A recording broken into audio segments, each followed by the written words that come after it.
My name's Angelo, and welcome to We Want Picks. This breakdown is brought to you by Premium Membership. Premium Membership brings you all sorts of betting and fantasy tools to help you make money. Things like exclusive 2, 3, and 4 leg parlays, betting calculators, parlay calculators, daily fantasy ownership projections, fighter salary rankings, and so much more. Check it out now at WeWantPicks.com. Scroll to the top and click Become a Member. And don't forget, we are giving away $50. All you need to do is go to WeWantPicks.com/bets, sign up with any one of our betting partners, make a deposit, and we send you $50 as a thank you. That's WeWantPicks.com/bets. Sign up, make a deposit, we send you $50. Next up, at UFC San Diego, we have Youssef Zalal taking on Blackshear. Youssef Zalal is 10-5 overall, 2-3 in his last 5, riding a 3-fight skid. Blackshear is 12-4 overall, 4-1 in his last 5, and he is making his UFC debut.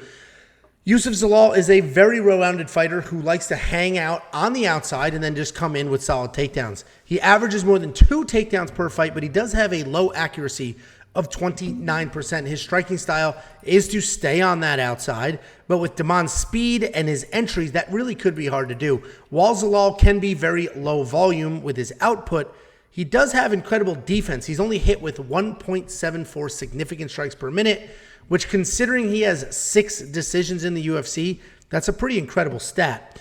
Blackshear is taking this fight on short notice, and it is his UFC debut, but he does have plenty of experience, and he's earned this opportunity. This is honestly very similar to the Chris Curtis and how he got into the UFC, right? He had a bunch of experience. He was on the UFC's radar, but he stepped up on short notice, and that's how he got his foot in the door. He is an athletic striker with impressive speed and power. He can grapple, and we saw that with his incredibly slick back take in his CFFC title win. But his losses are essentially all grappling based, where he's just sort of taken down and held down. And listen, Youssef should win this fight. He should be able to get the takedowns and control Damon the same way that Danny Sabatello did. But Damon is dangerous. He's well-trained, and he should have enough experience to not get caught up in the moment. If this was not short notice, I think I would love Damon in this spot, and I think I'd pick him outright, no problem. My only hesitation right now is how tough Zalal is. He's almost impossible to finish. So even if Blackshear has success early, he's going to need to keep that pace, avoid the takedowns for another 5, 10, 15, 20 minutes or whatever it is. Obviously, it's not 20.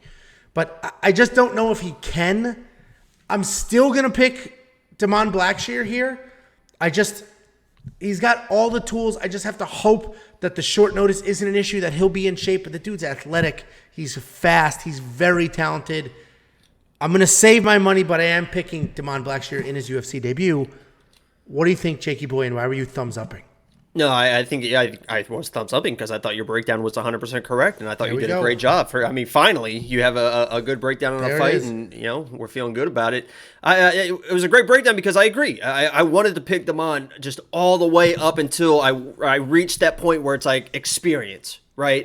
Right there, short notice, experience of Zalal. And the biggest question mark of this fight is Zalal. This is his first fight at 135, the bantamweight debut for Youssef Zalal. I think it's going to really pay dividends for him because if you watch him at 145, he wanted to wrestle people, but it seemed like he just was not physical enough to kind of wrestle. And you saw that really against that Sean Woodson fight. And obviously, Sean Woodson is a monster at 145. I think he's like 6'2", something like that. Just absolutely crazy. Me and him look eye to eye when we stand next to each other. Really big guy. So Zalal, it was a tough guy to get down, but 135 should be much easier to take these people down, and that's going to be the biggest question mark. Just like the Jason Witt fight, I think this is, if Zalal is able to get the takedowns he needs, he should dominate, and if not, I think he's in real trouble, because as you mentioned, Blackshear is game, dude. That guy, it's short notice, not a lot of experience, UFC debut, but that dude is game. When you watch him fight, even when he's taken down, I watched one fight where he's getting taken down, that dude is always trying to get back to his feet, and when he gets back to his feet, he is throwing heat, because he knows he's down in rounds. He's one of those guys that is going to come out and try to chase finishes if he knows he's losing the fight. And that's big issues for Zalal, because Zalal, as good as he is on the feet, as far as like not taking damage, as you mentioned, he's not really a threat on the feet. He just kind of throws pillow shots, low volume to work to get those takedowns. So Blackshear can kind of blitz in and not have to worry about the big power of Zalal coming back, and that's what worries me. If Zalal cannot get the takedowns, it's going to be big issues for Zalal. I'm not saying he's going to get knocked out because he is a tough, durable dude, but he could get just wailed on by this dude because Damon Blackshear is no joke. So it's going to be interesting to see what Zalal looks like on the scale. 135 is first. He's not a huge dude, so I think he's going to make it all right.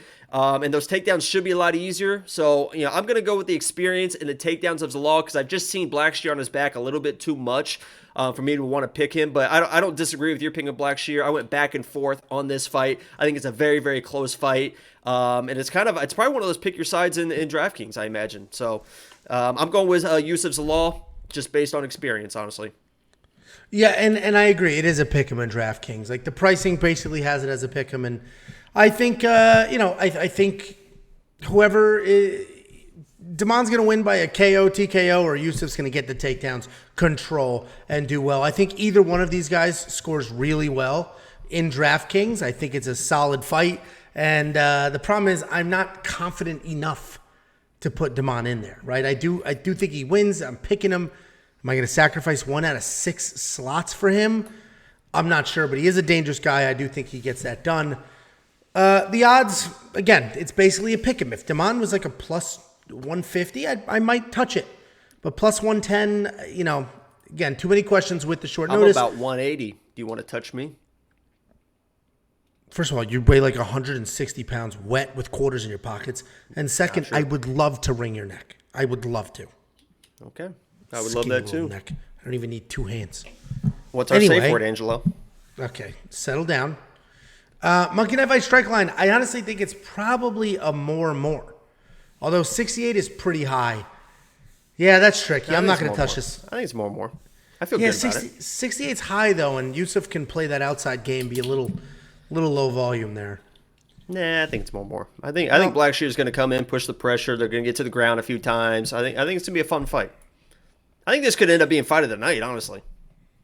It'll be interesting. I actually I hate breaking down the UFC debuts because I got to start from zero, do a whole bunch of research, but I do enjoy watching UFC debuts. So anyway, you guys want to experiment with this Monkey Knife Fight line, go to weonpicks.com/MKF. All you need to do is say more or less on the strike line, and you can triple your money. And if you want $50, go to weonpicks.com/bets. Sign up, make a deposit, and we will send you $50 as a thank you.